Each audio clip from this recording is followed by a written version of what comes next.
Hi. Perhaps the greatest accolade that could be given to a Christian is to be called a spiritual person. To be spiritual is to be led every moment and in all situations by the Spirit of God. Let me give two quick proofs. Jesus Christ said in John chapter 4, verses 23 to 24, He said, "But the hour is coming, and now is, when the true worshippers will worship the Father in spirit and in truth. For the Father is seeking such to worship Him. God is spirit, and those who worship Him must worship Him in spirit and truth." Then Paul the Apostle says in Romans 8:14, "For as many as are led by the Spirit of God, these are the sons of God." So God is spirit, and God only relates with spiritual people. And I will say that again. God only relates with spiritual people. Everyone who is carnal or natural does not know God, and God does not know you.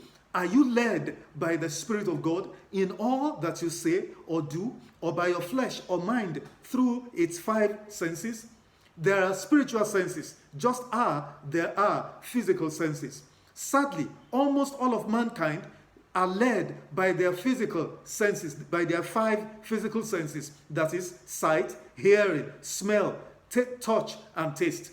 Guess what? That is a most dangerous way to live. Why? Because we humans are not alone here on the earth. There are other beings, spirit beings, here with us, and these are spirits, good and bad spirits. And these good and bad spirits are daily interacting and mingling with us in everything we think, say, or do. You can check this out in Ephesians 6, verse 12, 1 Peter 5, 8 to 9, and in the book of Job. You remember in the book of Job, the sons of God came on a certain day. In the book of Job, chapter 1, verses 6 to 7, the sons of God came, and even Satan came amongst them. And God asked Satan, "Where are you coming from?" And he said, "From going to and fro and walking back and forth upon the earth." So we're not alone here. And then of course, the going to and fro and back and forth of Satan is to do three things: to steal, to kill, and to destroy. Therefore, to live successfully in this life on this earth, you need far much more than your five physical senses. You need your spiritual senses too.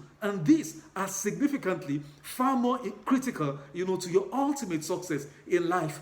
So I say to you, you have to be spiritual to be safe and secure in this world, because many made trips they should never have made. Many married the people they should never have married. Many do business with partners they should never have met. Many went to places they should never have gone to, and they never returned. Many ate food where they should never have eaten. The scripture says in 1 John, chapter 5, verse 19, "We know we are of God, and the whole world lies under the sway of the evil one." Yes, we are of God, but the entire world, the whole world, is under the control and the influence of the devil. So I urge you, for you to be successful in this life, you need to develop, your spiritual senses. This series of teaching is about how to be a spiritual man. I don't care what titles you have, people gave you, or you gave yourself, apostles or archbishop or archdeacon or archpope. The greatest accolade from my study of scriptures is to be called a spiritual person, and that is what this teaching is going to be all about. I urge you, to stay tuned, watch the video, get the full, version of this video and the other series, 2 or 3 that would come after this. Also, subscribe to this YouTube channel, share this video and so many other videos I have on the channel with your friends, and contacts on all your, social media handles. Drop me a feedback and I'll personally, respond to you. And like I always say, in this season, of lockdown and COVID, stay safe and stay blessed.